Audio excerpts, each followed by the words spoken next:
आदरणीय दर्शकहरू, कार्यक्रम आउटलुकमा स्वागत छ। आउटलुक अर्थात् दृष्टिकोण। यो कार्यक्रम दृष्टिकोण सुन्ने र तपाईँ हामीले दृष्टिकोण बनाउने कार्यक्रम हो।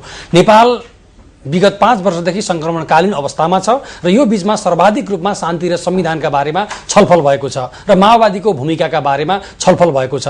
तर यति गर्दाखेरि पनि र यति लामो समय बितिसक्दाखेरि पनि नेपालको राजनीति कसरी जान्छ र नेपालको समस्या कसरी समाधान हुन्छ भन्ने बारेमा अझै पनि क्लियर कट पिक्चर आइसकेको छैन।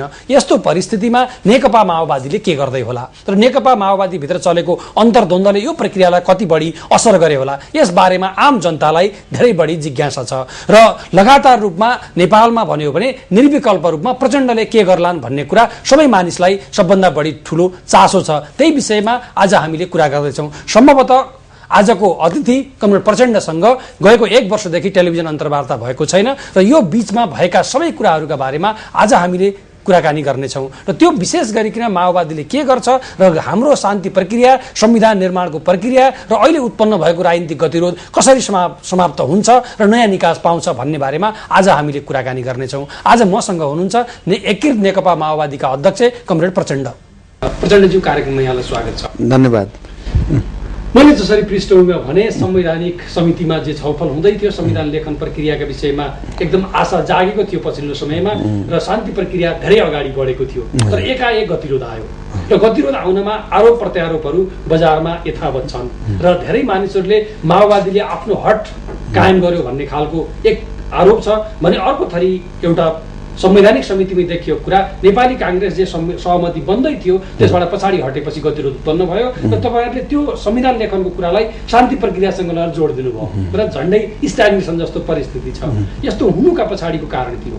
तपाईले धेरै महत्त्वपूर्ण प्रश्न गर्नुभयो भन्ने मलाई लाग्छ र सबभन्दा पहिला कुरा त म के स्पष्ट गर्न चाहन्छु भने अहिले केही अलिकति हाम्रो यो शान्ति संविधान निर्माण प्रक्रियामा अलिकति गतिरोध आए जस्तो देखिएको त पक्कै पनि हो, तर अहिले निराश भइहाल्नुपर्ने स्थिति होइन, किनकि छलफल जारी छ र मलाई विश्वास छ यो प्रक्रिया फेरि पनि अगाडि बढ्छ।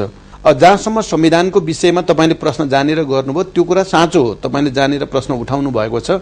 हामी बडो चाहिँ उत्साहप्रद ढंगले संविधानका पनि विवादका विषयहरू समाधान गर्दै, सहमति बनाउँदै, समझदारी गर्दै र कतिपय विषयमा सम्झौता गर्दै अगाडि बढ्दै थियौं र असाध्य महत्त्वपूर्ण विषयमा हामी प्रवेश गरिसकेपछि, खास गरिकन यो शासकीय स्वरूप जस्तो विषयमा प्रवेश गरेपछि अलिकति गतिरोध देखा पर्यो र त्यसमा चाहिँ मुख्यतः चाहिँ पुराना संसदवादी पार्टी भएर स्थापित पार्टीहरू र तिनका नेताहरूले चाहिँ यो परिवर्तनलाई आत्मसात गर्न नसक्नुको कारणले पैदा भएको मैले ठानेको छु।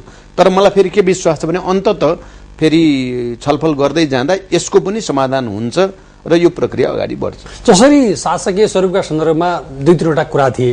हुन त माओवादीले आफ्नो प्रतिबद्धता पत्रमै स्पष्ट गरेका थियो र कार्यकारी राष्ट्रपति प्रणालीमा जानुको कुनै विकल्प छैन र हामी त्यसमा जान्छौँ भन्ने र जनमतलाई कदर गर्ने हो भने देशका सबैभन्दा बढी मत पनि प्राप्त गर्यो अन्य पार्टीहरूको तुलनामा, त्यसले पनि एक हिसाबले आंशिक रूपमा त्यो अनुमोदन भइसकेका थियो र संसदवादी पार्टीहरूले जे घोषणापत्र सार्वजनिक गरेका थिए त्यसलाई त अस्वीकार गरेका थियो, त्यसलाई मान्ने कुरा भएन र पछिल्लो समयमा आउँदाखेरि माओवादी पनि हदैसम्म लचिलो जस्तो देखिएर करिब सेमी खालको प्रेसिडेन्सियल सिस्टममा जाने भन्ने थियो। तर त्यो बन्दै गर्दाखेरिका पछाडि हामी कहाँ हुन त धेरै कुरा यस्ता आश्चर्यजनक ढंगले हुन्छन् हैन, बन्दै गयो अन्तिममा बिग्रने, कहिलेकाहीँ बिग्रिसक्यो अन्तिम भइसक्यो फेरि राम्रो हुने, त्यस्तो त हुँदै आएको छ।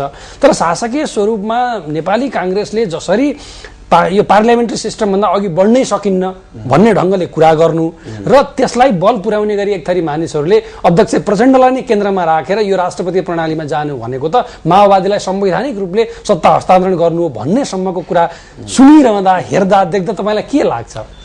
अब यसमा 2-3टा कुरा छन्। एउटा कुरा त के भने यो राष्ट्रपतीय प्रणाली हुनु या चाहिँ वेस्ट मिनिस्टर एउटा चाहिँ संसदीय प्रणाली हुनु ओभरअल सिस्टमको दृष्टिकोणले त्यसमा कुनै आधारभूत फरक कुरा होइन।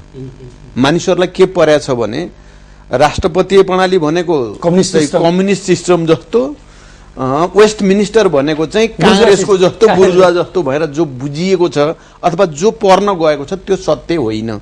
राष्ट्रपतीय प्रणाली पनि र वेस्ट मिनिस्टरियल संसदीय प्रणाली पनि दुवै बुर्जुवा डेमोक्रेटिक फ्रेमवर्क भित्रकै प्रणाली हुन्। अहिले चलेको संसारभरि पुँजीवादी चाहिँ एउटा लोकतान्त्रिक चाहिँ तपाईको चाहिँ विधि भित्रकै हुन्। के अमेरिकाको कम्युनिस्ट हो त? त्यहाँ त राष्ट्रपतीय प्रणाली छ नि त। अथवा फ्रान्स, जर्मनी, दुनियाँको जति पनि ठाउँमा चाहिँ राष्ट्रपति, दक्षिण एसियाकै कुरा गर्ने हो भने श्रीलङ्का भयो, मालदिप्स भयो, यी देशहरूमा चाहिँ त त्यो त होइन नि, त्यो त कुनै नयाँ जनवादी त होइन नि राष्ट्रपतीय भनेको। त्यही कारण राष्ट्रपतीय भनेको कम्युनिस्टहरूको जस्तो गरेर बुझ्ने जस्तो हुन खोजेको छ, त्यो गलत हो। दुईटै अहिलेको बुर्जुवा डेमोक्रेटिक फ्रेमवर्क भित्रै पर्छन्, पहिला यो स्पष्ट होस्। तर त्यसो भन्दा भन्दै पनि नेपालको अहिलेको वस्तुगत आवश्यकता, जनताको चाहना, हाम्रो भू राजनीतिक अवस्था सबैले गर्दा र हामी एउटा संघीयतामा जाँदैछौँ, हामीलाई स्थिरताको पनि आवश्यकता छ, हामीलाई विकासको पनि आवश्यकता छ। यो सबै दृष्टिकोणले हाम्रो राष्ट्रिय स्वतन्त्रताको पनि रक्षा गर्नु छ। यो सबैलाई विचार गर्दा प्रत्यक्ष निर्वाचित, जनताद्वारा प्रत्यक्ष निर्वाचित राष्ट्रपति प्रणाली बढी उपयुक्त छ भन्ने कुरा हामीले बडो प्रष्टसँग जनतालाई संविधान सभाको निर्वाचन अगाडि पनि भनेका हौं र लगातार हामीले भन्दै आएका छौं र त्यो जनअनुमोदित पनि भएको छ। र अहिले यहाँसम्म आउँदा मैले जति पनि गम्भीर बुद्धिजीवीहरूका तर्कहरू सुनेको छु, थुप्रै बुद्धिजीवीहरूको करिब करिब आम नेपाली बुद्धिजीवीहरूले पनि यसलाई आत्मसात गरिसकेको छ। यदि परिवर्तनलाई चाहिँ सम्बोधन गर्ने हो, स्थिरता कायम गर्ने हो, विकासतिर जाने हो भने र हामीले संघीयताद्वारा फेरि देशमा चाहिँ कुनै खालको अप्ठ्यारो नआओस् भन्ने हो भने एउटा जनताद्वारा निर्वाचित बलियो केन्द्रीय संस्था इन्स्टिट्युसन आवश्यक छ। त्यो चाहिँ प्रत्यक्ष निर्वाचित राष्ट्रपति नै हो भन्नेतिर आम बुद्धिजीवीहरूको पनि अवधारणा बनेको छ। आम जनताले त अनुमोदन गरेकै थियो। त्यसकारण अहिले यसलाई दायाँबायाँ गर्नु उचित छैन, यो पहिलो कुरा। दोस्रो कुरा तपाईले जानेर चाहिँ सोध्नुभयो, करिब करिब फेरि अहिले हाम्रो अवस्था के छ भने संविधान बनाउनको निम्ति पनि, शान्ति प्रक्रियालाई निष्कर्षमा पुर्याउनको निम्ति पनि सहमति गर्ने, अन्तिममा सम्झौता गर्नुको विकल्प छैन। त्यसो भएको हुनाले हामीले विवाद समाधान उपसमितिमा कार्यदल बनाएर त्यहाँबाट के सहमति हुन सक्छ, सबै पक्षका प्रतिनिधि भएको कार्यदलले मिश्रित प्रणाली लिएर आयो। प्रत्यक्ष निर्वाचित राष्ट्रपति, संसदद्वारा निर्वाचित प्रधानमन्त्री भनेर लिएर आयो। अधिकारको बाँडफाँडको पनि एउटा सुझाव ल्यायो र मलाई के विश्वास थियो भने म त्यो उपसमितिको संयोजकको हैसियतले अब यो चाहिँ शासकीय स्वरूपमा पनि छिटै सहमति हुन्छ। हाम्रो अनौपचारिक रूपमा नेपाली कांग्रेसको नेताहरूसँग कुरा हुँदा पनि करिब करिब अब सहमति हुन्छ भन्नेतिर पुगिसकेका थियो। तर मलाई अलिकति अनौठो पनि लाग्छ, अलिकति आश्चर्य पनि लाग्छ, अलिकति दुःख पनि कि निष्कर्षको नजिक पुगिसकेकोबाट नेपाली कांग्रेस पछि हटेकै हो। साँचो कुरो यही हो। यसलाई मिडियाहरूले कतिपयले जानेर कतिपयले नजानेर उल्टो पाल्टो गरेको पनि म देख्छु।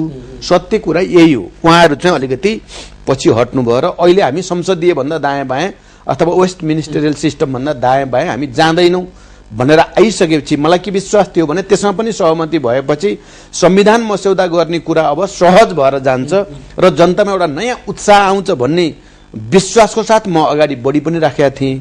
यसले अलिकति असहज परिस्थिति बनेको पक्कै पनि हो। तर म अहिले पनि फेरि निराश भएको छैन। मलाई लाग्छ नेपाली कांग्रेसले जनताको परिवर्तनको चाहना, नेपालको स्थिरताको आवश्यकता, हाम्रो मौलिकता, हाम्रो विशिष्टता सबै कुरालाई बुझेर चाहिँ एउटा उसमा आउला। किन हामी फेरि अलिकति सहमति गरौँ भनेर मिश्रितमा हाम्रो मतै, हाम्रो पोजिसन, हाम्रो पार्टीको पोजिसन त कार्यकारी राष्ट्रपति यो प्रणाली नै हो। तर फेरि सम्झौता गर्नुपर्छ भने प्रधानमन्त्री पनि राष्ट्रपति पनि, तर राष्ट्रपति प्रत्यक्ष निर्वाचित भयो भने र कार्यकारी चाहिँ प्रमुख रूपमा भयो भने त्यहाँ सहमति हुन सक्छ भन्नेमा थियौं। तर त्यहाँ अलिकति अप्ठ्यारो आयो। दोस्रो, तेस्रो कुरा बडो नमिठो चाहिँ त्यहाँ उपसमितिमा भएको कुरा के हो भने राम्रो छलफल चल्दै थियो, उता शान्ति प्रक्रिया पनि अगाडि बढिराखेकै थियो, संविधान पनि चाहिँ सहमति बनाउँदै अगाडि बढ्ने क्रम थियो, यी शासकीय स्वरूपमा छलफल चल्दै थियो। तर उपसमितिकै कतिपय जिम्मेवार नेताहरू, अब त्यसमा सिधै भन्दाखेरि अब नेपाली कांग्रेसका रामचन्द्र पौडेल, अब नेकपा एमालेबाट माधव नेपाल, अनि त्यसपछि चाहिँ संवैधानिक समितिका सभापति निलाम्बर आचार्य, अनि अब बाहिरका कतिपय बुद्धिजीवीहरू जो चाहिँ यो परिवर्तनलाई पटक्कै नरुचाउने बुद्धिजीवी जो चिनिन्छन्, सबै नेपाली जनताले चिनिसकेका छन्, म अहिले नाम लिन चाहन्न, उहाँहरू बस्नु भएछ र चाहिँ अलिकति छलफल गर्नु भएछ। किनभने कि त त्यसरी बस्नु थियो भने मलाई नै बोलाए हुन्थ्यो, म उपसमितिको संयोजकै थिएँ, संयोजक समेत बसेर अलिकति होमवर्क गरौँ भनेको भए स्वाभाविक हुन्थ्यो, त्यसले राम्रै गर्थ्यो। तर अलिकति माओवादीलाई घेर्ने हिसाबले माओवादीलाई अझ बढी चाहिँ दबाब दिनुपर्छ भन्ने हिसाबले त्यहाँ चर्चा भयो भनेर उपसमितिको बैठकमै कुरा आएपछि त्यसले चाहिँ मलाई असाध्यै दुखी बनाएकै हो। यो त यस्तो किन हुन्छ?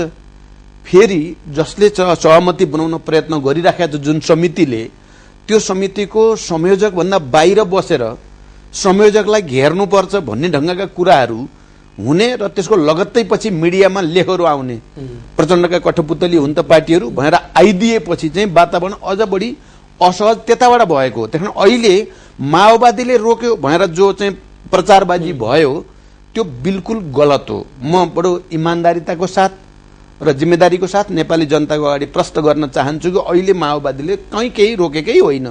शान्ति प्रक्रिया पनि संविधान निर्माण प्रक्रिया पनि अगाडि बढ्दै थियो। अब अगाडि बढ्ने क्रममा जाँदै गर्दा बाटोमा अलिअलि अप्ठ्यारा त आउँछन्, त्यो अप्ठ्यारा त हामीले छलफल गर्नुपर्छ, म्यानेज गर्नुपर्छ, अगाडि जानुपर्छ। शान्ति प्रक्रिया चाहिँ अगाडि बढाउनेमा जुन हाम्रो सहमति पहिला छ त्यसमा त हाम्रो कुनै विवाद होइन, त्यसबाट हामी दायाँ बायाँ गर्ने कुरै छैन, त्यो अगाडि जान्छ नै। तर त्यो प्रक्रियामा आएका कतिपय समस्याहरू त हामीले सम्बोधन गर्नुपर्ने हुन्छ। त्यसो गर्दाखेरि शान्ति प्रक्रियाको सन्दर्भमा, सेना समायोजनको सन्दर्भमा जुन 6500 लाने भन्ने भएको छ समायोजनमा, अरू शैक्षिक अवकाशमा जाने कुरा भएको छ भने समायोजनमा जानेलाई कम्फर्टेबल हुने गरिकन र्याङ्कहरूको निर्धारण गर्ने कुरा, अब चाहिँ समायोजन भएपछिको ब्रिज कोर्सको कुरा कस्तो हुने त, त्यो तालिम कस्तो हुने भन्ने कुरा, अब शिक्षासँग सम्बन्धित केही कुराहरू छन् जे स्वाभाविक छन्, तिनमा छलफल गरेर एउटा टुङ्गो लगाउँदै हामी अगाडि बढ्नु